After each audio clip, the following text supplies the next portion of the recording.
Okay, so we are devotees beginning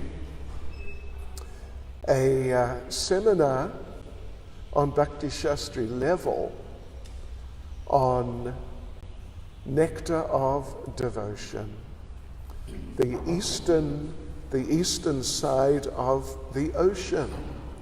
Let us begin first with some prayers. Nama Om Vishnu Padaya Krishna Prestaya Bhutale Shrimati Bhakti Vedanta Swaminiti Namane Namaste Saraswati Deve Gauravani Pracharane Nirvishesha Shunyavadi Pastyachade Chatarane Sri Krishna Chaitanya Prabhu Nityananda Sri Advaita Gadadha Shivasati Gaura Bhakta Vrinda Hare Krishna, Krishna Krishna, Hare Hare, Hare Rama, Rama Rama, Hare Hare. The curtains should open.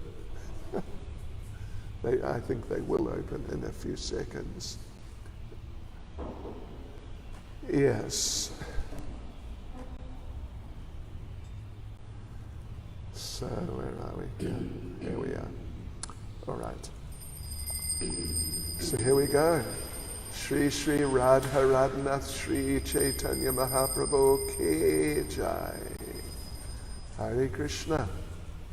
How nice. How wonderful. Darshan.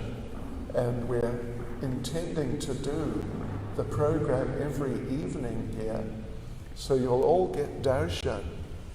You'll all get darshan of Radha Radhanath and Lord Chaitanya. So, first of all, we have to make four announcements. Please listen. Those of you who have registered for the Bhakti Shastri, for Nectar of Devotion, for a credit towards Bhakti Shastri. So, you would have received a registration email with the course information and instructions. If you have not received this, please email Nectar of Devotion, all one, Nectar of Devotion at bcais.net.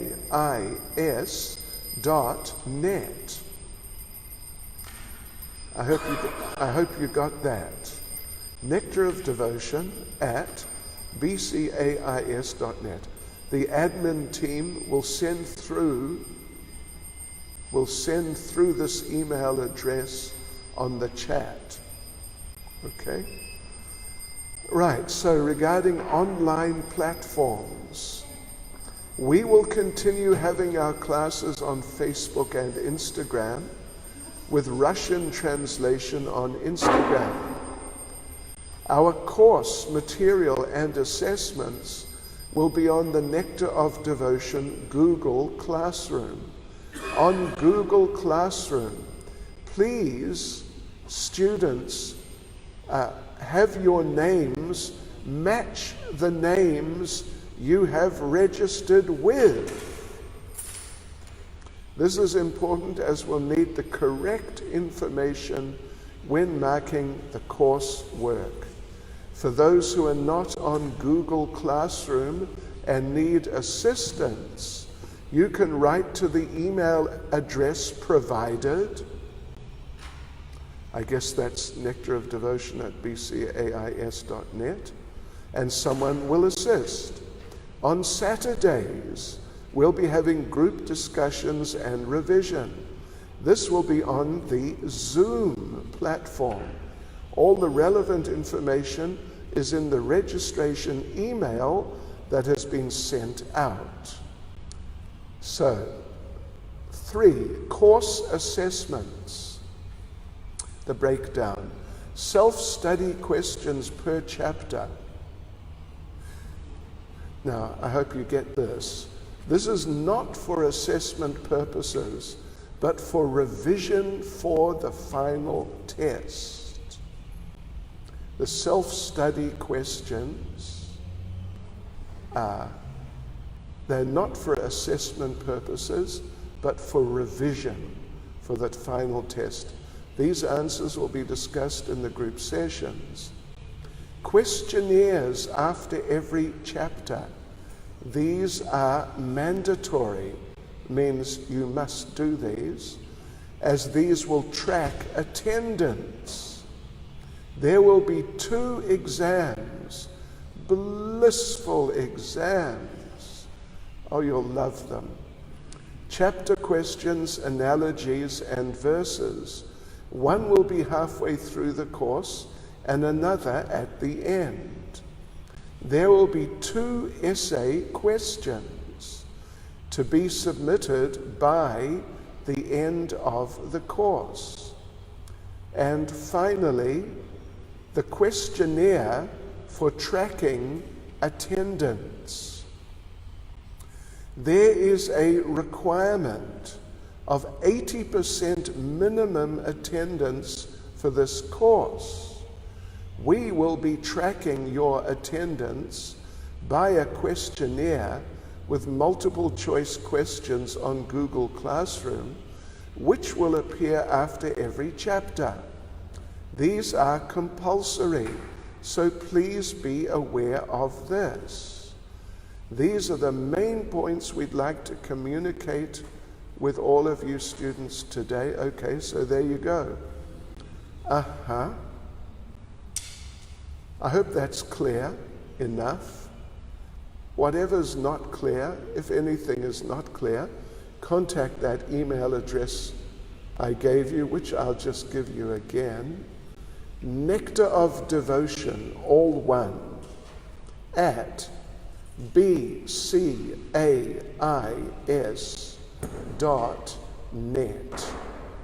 All right. So here we go. Now we're starting this course. Let us start by chanting, and every evening we will chant the dedication right at the beginning of Nectar of Devotion.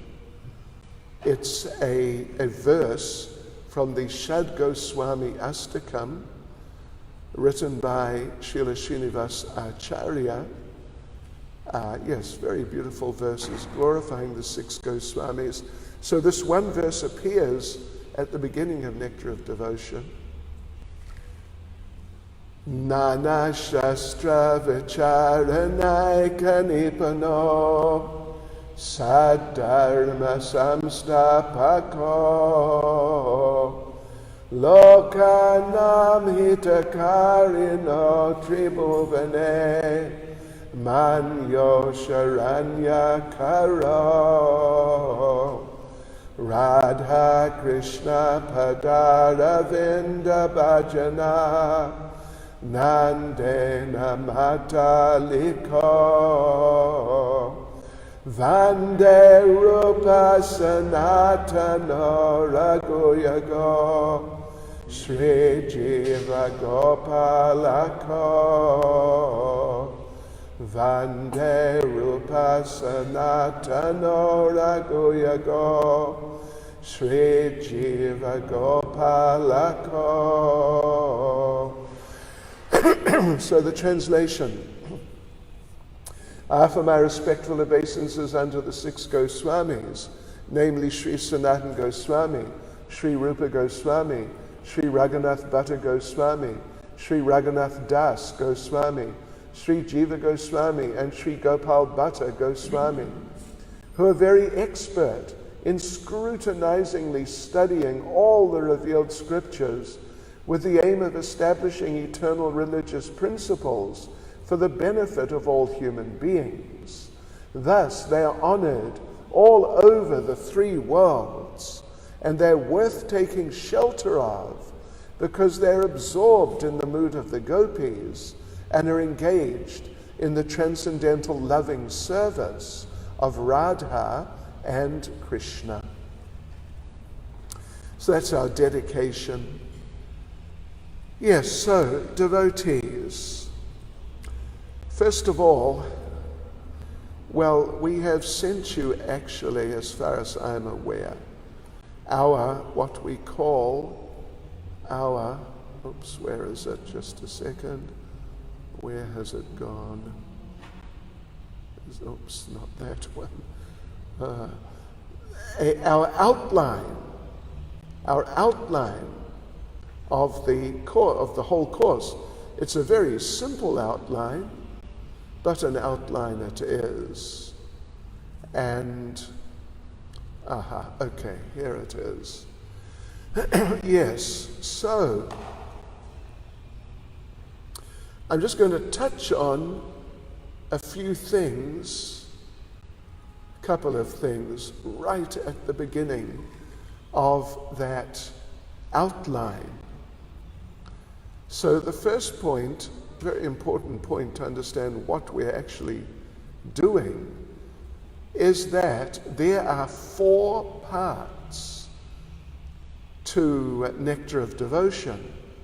It's taken to be, of course, according to Srila Rupa Goswami, Bhakti Rasamrita Sindhu, the ocean of nectar, of devotion. And every ocean, of course, has 4 sides, east, south, west, and north. So similarly, this book has 4 sides, or 4 sections, and this sort of terminology is used, that each of the 4 sections is one side of the ocean of nectar, of devotion.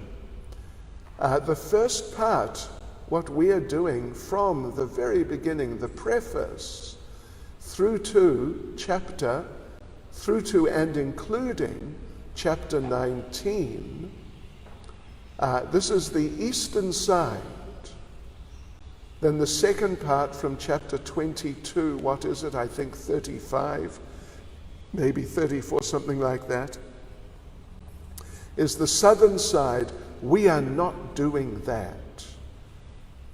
We are doing the eastern side from the beginning, from the preface, through the introduction, and then through chapter 1 and on to chapter 19. So the structure is as follows. And you should be aware of this.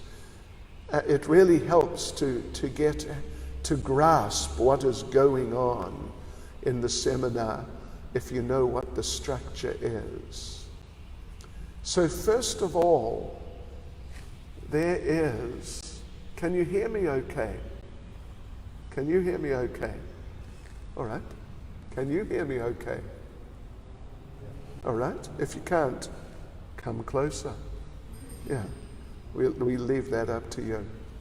So first of all, there is the preface, which we're going to start going through this evening. We'll see, but I assume it will take a couple of evenings to go through. It's actually very important, and it's very wonderful. The preface is written by Srila Prabhupada. It's not part of the sort of the greater book, his summary study of the Bhakti Rasamrita Sindhu. Nectar of Devotion, the terminology Prabhupada used was a summary study of the Bhakti Rasamrita Sindhu of Srila Rupa Goswami. Summary study, the basic idea is, well, summary kind of speaks for itself, that it's not like Bhagavad Gita, Srimad Bhagavatam, Chaitanya Charitamrita, which you're all familiar with,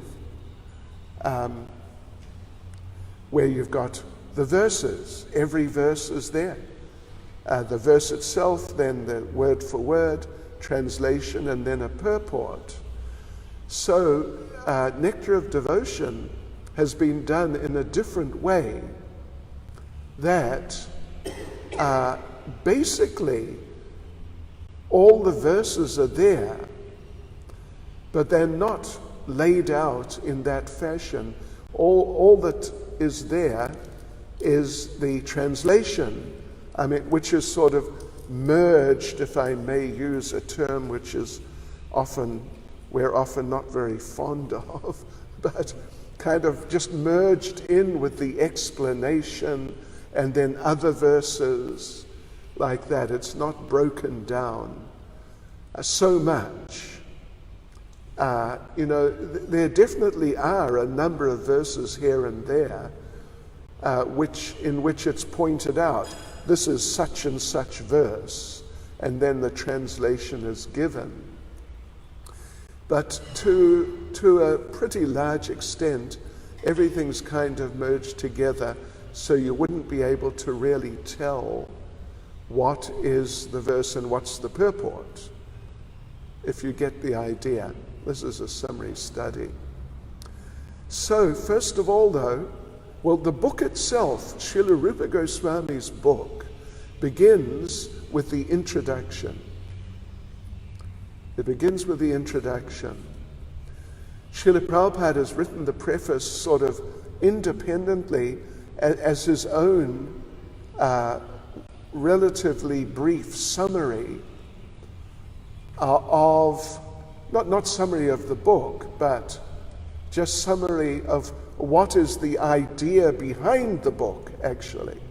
That's the preface. And like I said, it's very nice. It's very interesting. It's very beautiful. The way Prabhupada puts it, of course, as always, is really outstanding. So then comes the first section of, you could say, the book proper, which is the introduction and the first chapter. And we normally just say that this is like a general introduction to the whole book. I know one part is called the introduction anyway, but that's really what it is. It is the book is introducing itself, you could say. Then, so that is referred to as the first wave. In oceans, you get waves. Yes. I remember back in the old days here in Durban, we would fairly regularly go to, in those days, Battery Beach. The whole temple would go, a few times a year. And I remember, because I was, from a sort of marine background to some degree, I remember almost probably every time, saving at least the life of one devotee. Seriously, really, no joking at all. How many times we dragged devotees sort of spluttering out of the water. It was really quite something. Oh gosh. So yes, every ocean has sides, and on the sides you get the waves coming, and the waves break on the beaches. So that introduction, the first part, the introduction and the first chapter, which really forms a general introduction to the entire book, we call that wave number 1. Then wave number 2 is from chapter 2 to chapter 16. And it is divided into 3 subsections, subwaves. The first is, the subject matter overall from chapter 2 to chapter 16, the subject matter is sadhana bhakti. Sadhana basically meaning practice. You practice something when you're not perfect at it. So the idea is, these chapters, it's the great majority of the whole Eastern wave. Chapter 2 to chapter 16, there's only 19 chapters. It's about sadhana bhakti, how to practice, how to learn and just get into devotional service and really start becoming a devotee and becoming qualified to some degree as a devotee. So there are three subsections, as we said. The first subsection is from chapter 2 to chapter 5, inclusive, and that's basically introducing the subject of sadhana bhakti. What is it? What is sadhana bhakti? In quite some detail. Then the second subsection is from chapter 6 to chapter 14. There the subject matter is Vaidhi sadhana bhakti. There are two types of sadhana bhakti. Devotional service in practice, or devotional service on the level of that you're learning it, how to do it, and you're trying and you're being instructed and directed very sort of clearly. So Vaidhi sadhana bhakti is from chapter 6 to chapter 14. And Vaidhi, literally, Vaidhi means rules, regulations.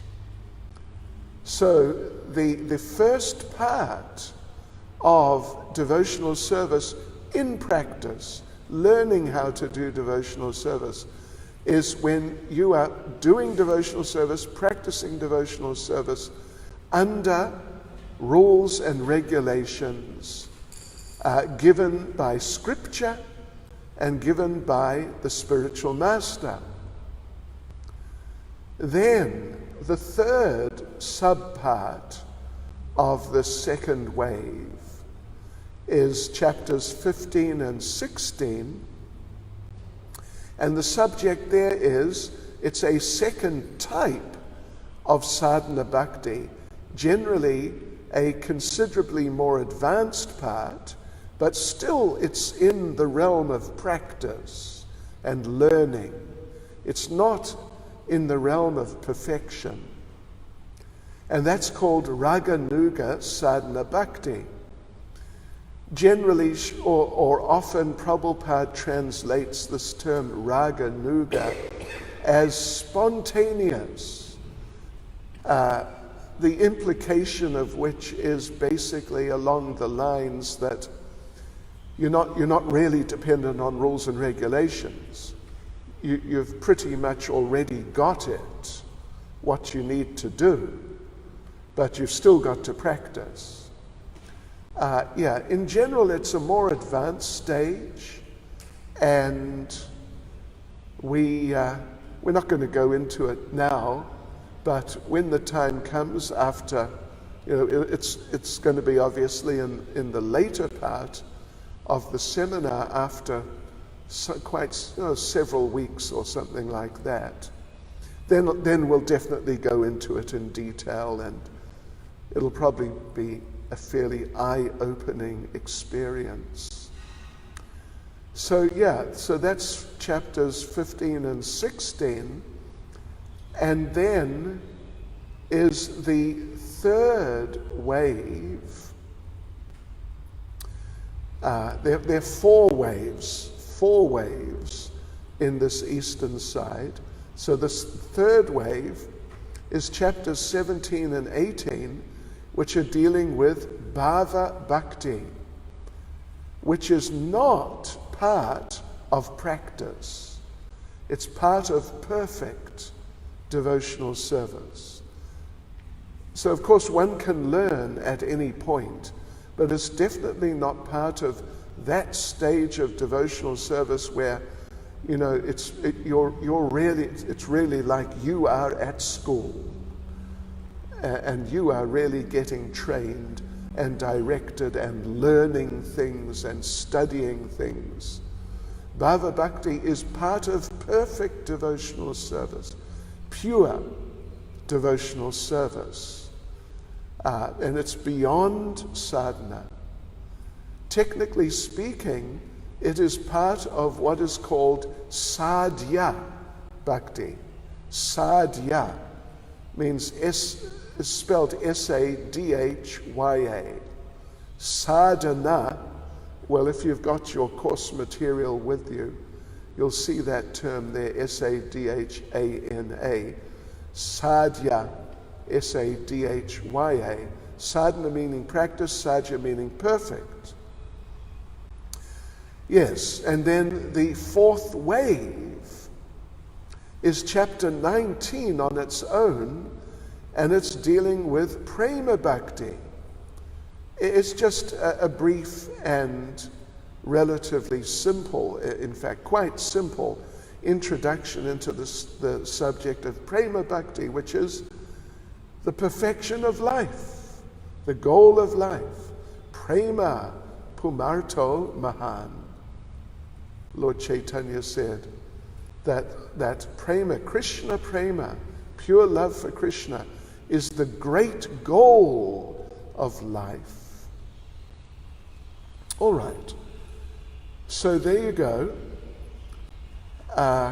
Now, this book originally is, of course, by Srila Rupa Goswami, as we've mentioned.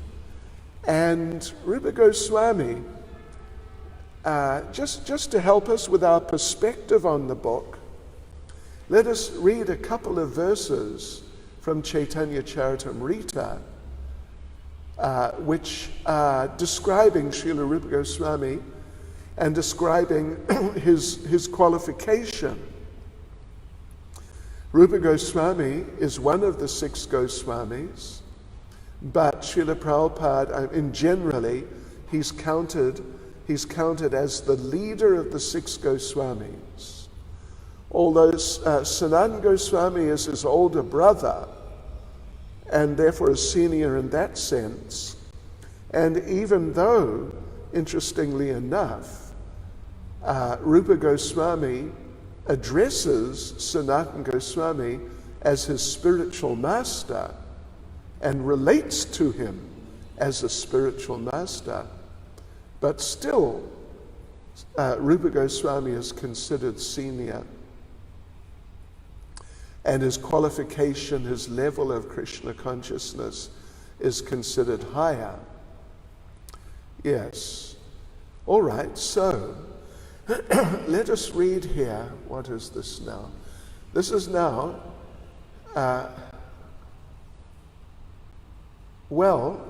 just before I do that, this Bhakti Rasamrita Sindhu, Nectar of Devotion, Srila Rupa Goswami has compiled it from instructions given to him by Lord Chaitanya when they met in Prayag, modern-day Allahabad, to my knowledge. And Lord Chaitanya instructed Rupa Goswami for 10 days. 10 days non-stop, more or less. And so Rupa Goswami compiled Bhakti Rasamrita Sindhu from those teachings, plus other. Rupa Goswami has written numerous books, at least a fair number of books, of which Bhakti Rasamrita Sindhu, Nectar of Devotion, is the chief. But to a large extent, what he has presented in these books, he acquired from Lord Chaitanya during that 10-day period. Those teachings are summarized, all those teachings, in the 19th chapter of Madhya Lila of Chaitanya Charitamrita. It's titled Instructions to Rupa Goswami. Yeah. So I'm going to read what is that Madhya Lila chapter 19, verse 1, just to give us a little perspective on Srila Rupa Goswami. So it's the first verse of that special chapter dedicated to Lord Chaitanya's instructions to Rupa Goswami. it's the first verse, so it's a very foundational verse in that regard.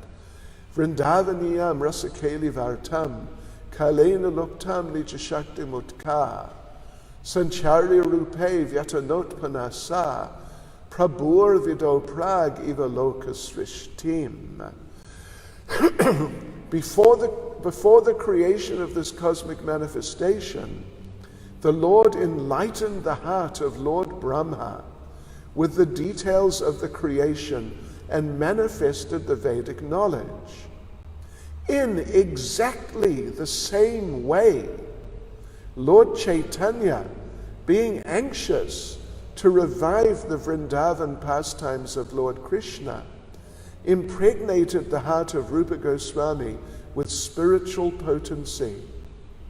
By this potency, Srila Rupa Goswami could revive the activities of Krishna in Vrindavan, activities almost lost to memory. In this way, he spread Krishna consciousness throughout the world. I'll read one more verse. It is, it's two verses together. Madhya Lila chapter 19. Is it three verses? My Lord. I think it's two. I think it's verses 118 and 119. Kalena Vrindavana Keli Varta Lupteti Tam Kya Payatum Vishishya Kripam Ritena Vishishet Devas Tatraiva Rupam Cha Sanatanam Cha. In the course of time, the transcendental news of Krishna's pastimes in Vrindavan was almost lost. To enunciate explicitly those transcendental pastimes, Sri Chaitanya Mahaprabhu at Prayag empowered Srila Rupa Goswami and Sanatana Goswami with the nectar of his mercy to carry out this work in Vrindavan. So those are a couple of verses. There's a number of verses in that chapter glorifying Rupa Goswami. And of course that was also mentioning Sanatana. An interesting, somewhat esoteric point, but it's a point about Rupa Goswami and his position amongst the other Goswamis, is that all of them are manjaris in Krishna Lila. We discussed this, of course, in our seminar on the Six Ghost Swamis some weeks ago. Some of you will have been there, but I don't think all of you. So Rupa Goswami amongst the Six Ghost Swamis, in Vrindavan he is Rupa Manjari. And Rupa Manjari is the chief of the Manjaris. And the other of the Six Ghost Swamis, they're also Manjaris, including Sanatana, but they're all Manjaris who are serving under Rupa Manjari. So again, it gives just a little perspective on the position, the special position of Rupa Goswami. And those Manjaris, their position is special, well, in many ways, but particularly because they are very young. They're very young. None of them are more than perhaps at the most 8 years old. Some of them are less than 5. In other words, they really are little girls. And they're not sort of mature physically or psychologically or as mature as the Sakhis, who are the direct girlfriends of Srimati Radharani, who are basically her peers in terms of age, the same age. Even Lalita is very slightly older than Radharani. So when Radha and Krishna have their most intimate transcendental pastimes, the Sakhis, who are their age, feel they must leave, and they do leave. And the Manjaris stay because they are at least in certain terms on a surface level, they're not really tuned in to such types of interactions. So therefore they assist Radha and Krishna even in the very intimate loving pastimes in Vrindavan. And because they do that, they know a lot about these things. And then in Chaitanya Leela, they become the Six Ghost Swamis, who are, of course, they're born, they go through childhood and youth, but their main time was in their adulthood. And they compiled so many amazing literatures. Yes. And in a sense, it's quite true. There's definitely connection between their ability to present Krishna consciousness, not only but including information about the relationship between Srimati Radharani and Krishna. To present all of that and just anything about Krishna consciousness in the most authoritative ways of any of the associates of Lord Chaitanya. Yes. So that's, another interesting little perspective. I want to, before we actually directly launch into the text, into the book, I want to read a few verses glorifying Rupa and Sanatan, actually. Glorifying Rupa and Sanatan. These verses are from Bhakti Ratnakara, which is a sort of well-established and well-known Gaudiya Vaishnava literature, which Prabhupada quotes from on numerous occasions in the course of Chaitanya Charitamrita. So these are just very nice verses. I like these verses. So just please bear with me for a couple of minutes. It is well known that Sri Rupa Goswami was the life of the associates of the Lord. A large number of the associates of the Lord tried to sing the glories of Sanatana and Rupa, but could not describe them completely. All glories to Sanatana and Rupa, my very life, who gave direction to countless people. They were the only persons who knew the Vaishnav practices. Within Vrindavan, they were the reservoirs of natural love and mercy. They were oceans of kindness and friends of the poor. They were the foremost amongst devotees. Only Sri Rupa and Sanatan knew how to behave according to the teachings of the Bhagavat and other bhakti scriptures. All three worlds praised their characters. The dust of their lotus feet cooled the earth from the scorching rays of the sun of Kali. They continually worshipped Sri Vyasadeva and the holy feet of Sri Radha. All glories to Sri Rupa and Sanatan, the jewels of all ascetics, who had unflinching devotion to Sri Radha and Krishna. Giving up all worldly pleasures, they sang the glories of the groves of Vrindavan and the feet of Sri Radha.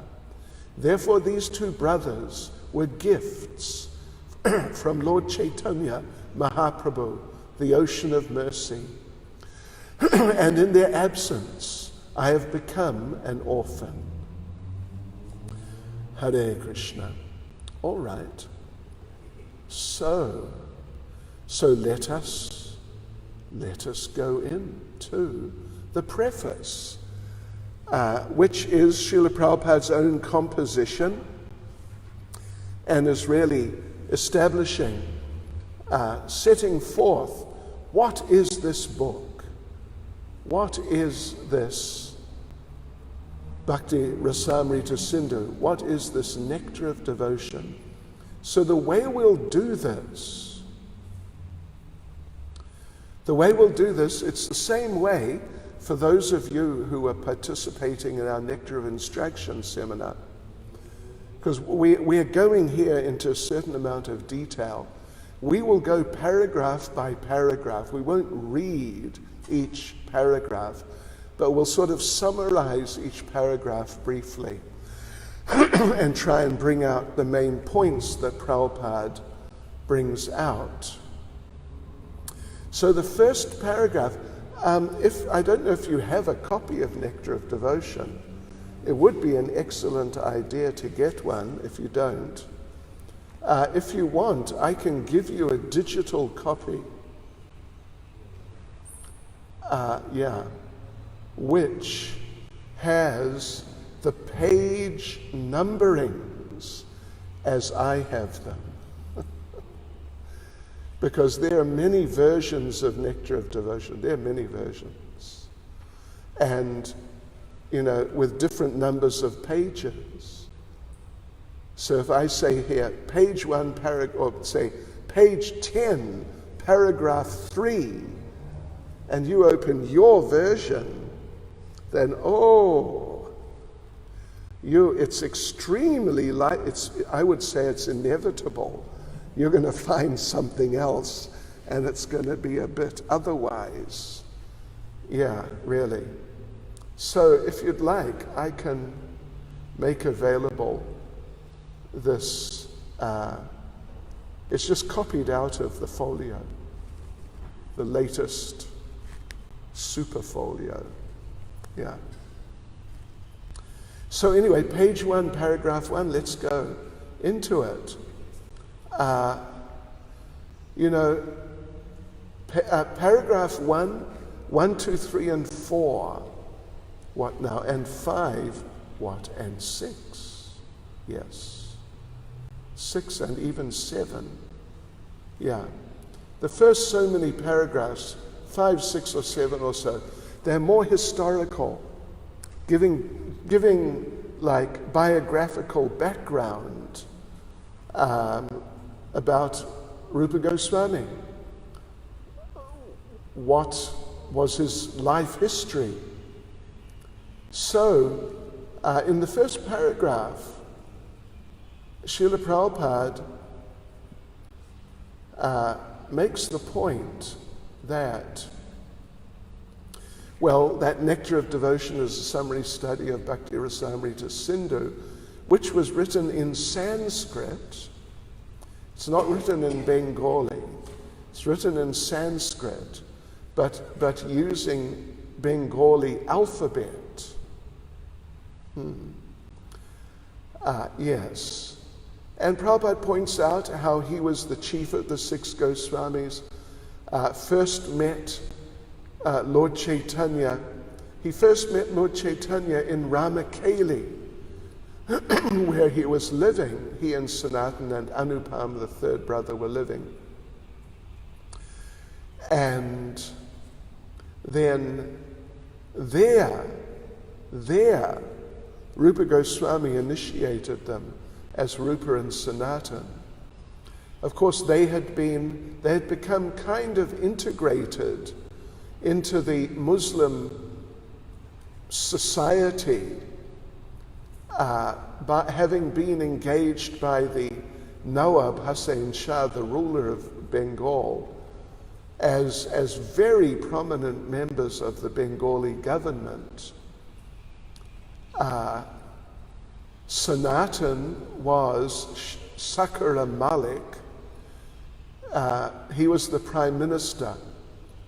Malik means the chief, isn't it? Something like the chief. Huh? Chief and owner. Chief. Okay, Malik, yeah. And owner. It's a name of Krishna, actually. Malik is a name of Krishna, yes. He's the big chief. So Sakara Malik, Sanatan Goswami, was the prime minister. You can't really get any higher except for the Nawab himself. So he was basically running the government of Bengal, and Rupa was Dabya Kas. He was something like, sometimes you read private secretary, sometimes, perhaps more often, you read the treasurer, or not just treasurer, but minister of finance. So they both had very important roles, and particularly Sanatan. So Prabhupada doesn't go into the whole story, but it's a fact that, first of all, Rupa escaped. The Nawab, they asked Nawab, can you just release us from government service? He wouldn't, because they are performing such important service, particularly Sanatan. So Sanatan, he couldn't get away. Rupa escaped first, and then met Lord Chaitanya in Prayag, got instructed, and then carried on from there. Sanatan escaped later. So they'd become so integrated into the Muslim society, at least in a very superficial sense, that they had been ostracized. They had basically been kicked out, really kicked out strongly from the Brahminical society that they were born in. They were Saraswat Brahmins. Yeah, not all Brahmins are equal, and Saraswat Brahmins are, sort of the least equal. They're the highest. Saraswat Brahmins are the highest of the different orders of Brahmins, but they got rejected completely. Although they had not actually adopted, they were not eating meat, for example, or any of those things. But externally, if you looked at them, you'd think it's a Muslim. They dressed and sort of, they had the beards and the different trappings of Islam. Yeah. So despite that, when they met Lord Chaitanya, despite that, they were great Vaishnavas, and they were practicing Krishna consciousness. Even Rupa Goswami wrote one very beautiful book. It's called Hansadutta, short book. It's Lalita instructing a Hansa, a swan, to take a message to Krishna, who's now in Mathura, to take a message describing what things are like in Vrindavan now he's left, and particularly how Srimati Radharani is now that Krishna's left Vrindavan. This book he wrote before meeting Lord Chaitanya. So, in other words, they were just very great Vaishnavas already, even though externally they looked like, and they sort of associated with Muslims to a fair degree.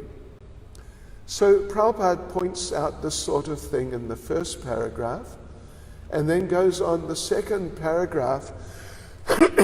He points out that how it was Lord Chaitanya's mercy to accept Rupa and Sanatan in this way, but that was, Lord Chaitanya was like that. Prabhupada points out he also accepted Haridas Thakur, who was actually born in a family of Muslims. In other words, he had been more deeply kind of, you could say, superficially implicated. And so Lord Chaitanya accepted him and made him the Acharya, Namacharya, the foremost authority on the chanting of the holy names in his whole entourage. As such a significant thing. that Haridas Thakur was the main authority amongst the followers of Lord Chaitanya on the chanting of the holy names. The greatest authority and the greatest practitioner. And, I'm sure we've all heard he chanted 300,000 names a day. It equates to 180 or something rounds a day. And, it's Pandavan Nirjala Ekadasi tomorrow. Anyone who wants to get an idea, what was it like? Give it a try. You can report back, because I will not be doing it.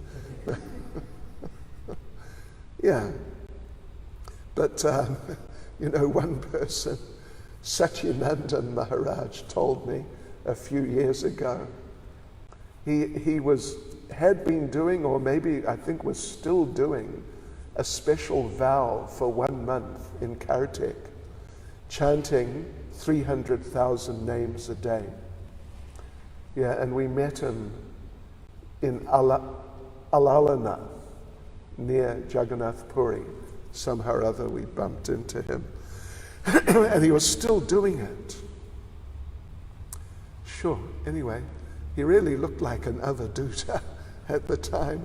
And he said, it's so demanding, chanting 180 rounds a day or whatever it is. It's so demanding. You literally have no time for anything else. Even while you're eating, you got to keep chanting. Yeah. You just got to keep chanting. Otherwise you can't do it. And he said, it just gives an idea of what level Haridas Thakur was on. It was another sort of level altogether. But this was Lord Chaitanya's way. He was not into formalities. He was into the heart of everything and everyone. And so he recognized these devotees, these personalities, as his devotees. And he accepted them and gave them great responsibilities. Then in paragraph 3, for those of you who are doing this seminar in order to get a credit for this course for Bhakti Shastri, let me tell you that in paragraph 3 there is a point which you would be well advised to focus on and just really to learn, memorize. It's quite possible you'll be asked the question, what is Lord Chaitanya's main principle? And the answer to that question is found. Are any of you doing it for Bhakti Shastri? Anyway, okay. The question is, let me just tell you what the question is. What is Lord Chaitanya's universal principle? So it is found in paragraph 3. In fact, basically the whole paragraph pretty much. Let me read the 3rd paragraph of the preface. Lord Chaitanya's principle is universal. Anyone who knows the science of Krishna and is engaged in the service of the Lord is accepted as being in a higher position than a person born in the family of a Brahmin. That is the original principle accepted by all Vedic literatures, especially by Bhagavad Gita and Srimad Bhagavatam. The principle of Lord Chaitanya's movement in educating and elevating everyone to the exalted post of a Goswami is taught in the Nectar of Devotion. So there you go, devotees who are taking the seminar for getting Bhakti Shastri, you may be asked that question. What is Lord Chaitanya's universal principle? There it is.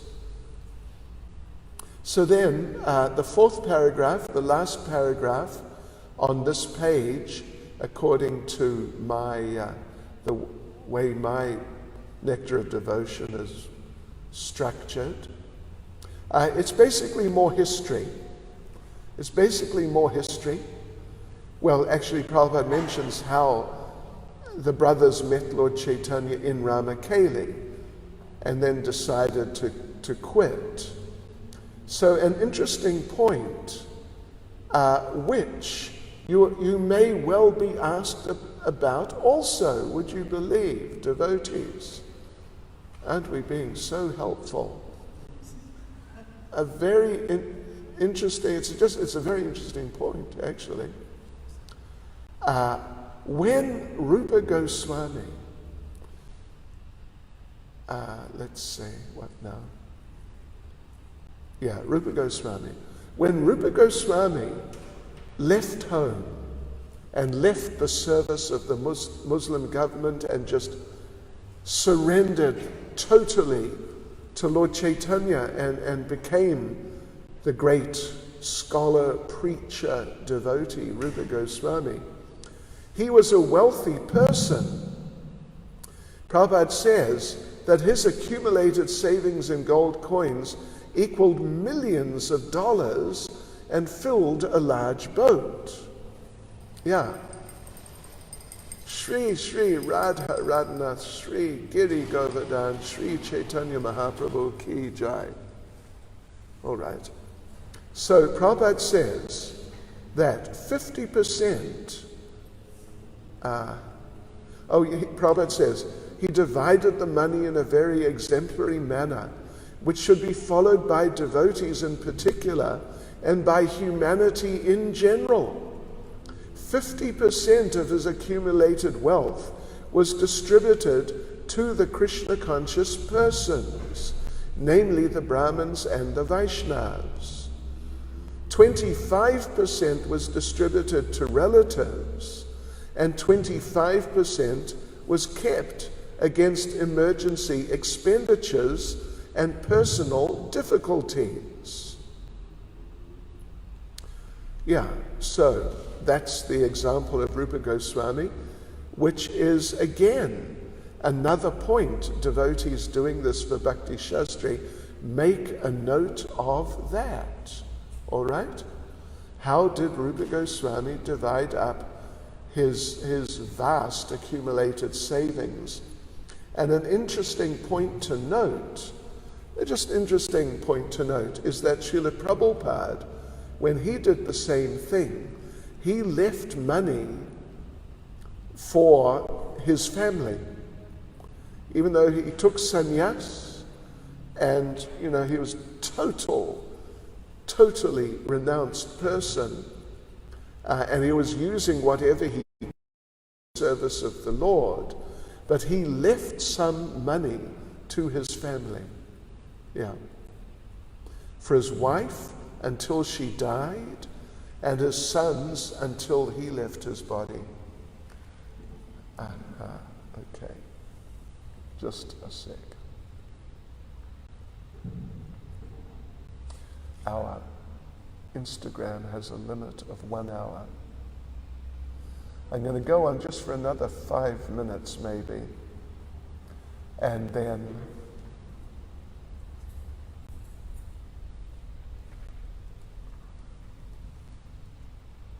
we'll stop in 5 minutes.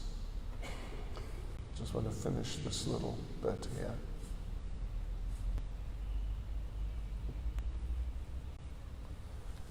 And the only problem is the Instagram devotees have to log in again. It'll take a minute. So, yeah.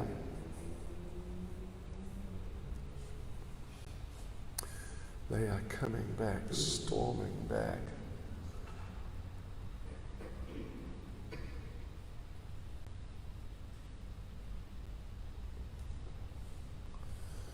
Okay. Right, so yeah. So where are we? We're still in paragraph 1, bottom. We're at the end of paragraph 1. And how Rupa Goswami divided up his savings, his vast savings, when he renounced everything and left home. And Prabhupada makes the point, it's in the same paragraph actually, what I refer to as paragraph 1 of page 2, but it's just an extension of the 4th paragraph on page 1. That Sanatana Goswami, Sakara Malik, when he finally left home, a little later, not much later, but a little later, then he was able to utilize some of that money for an emergency, saving his life and letting him escape. Yeah, okay. So then in the 2nd paragraph on page 2, the continuation of the last paragraph of page 1 being the 1st paragraph, Prabhupada just mentions how Rupa Goswami met Lord Chaitanya at Prayag and got instructed there. And Prabhupada says these teachings form the basis of the teachings of Lord Chaitanya, that particular book. And then in the next paragraph, Prabhupada explains how Rupa Goswami, having been instructed by Lord Chaitanya in Prayag, then elaborated on those instructions, Prabhupada says, with profound knowledge of revealed scriptures and authoritative references from various Vedic literatures. And Prabhupada refers to the verse which is there at the beginning, which we chanted, how they were learned scholars, scrutinizingly studied all the Vedic literatures to establish the cult of Lord Chaitanya on the authorized principles of Vedic knowledge. Hare Krishna. So there you go, devotees. That's our first session, and we're just starting to break into things a little bit. And we will see you all, and all of you too. We got online here, how many we got? We got 420 people. We got 425 people. Very good. So thank you for tuning in, and we've got an extra about 15 or something here in the temple. We got about 440 devotees. Okay, Hare Krishna, Srila Prabhupada Ki Jai.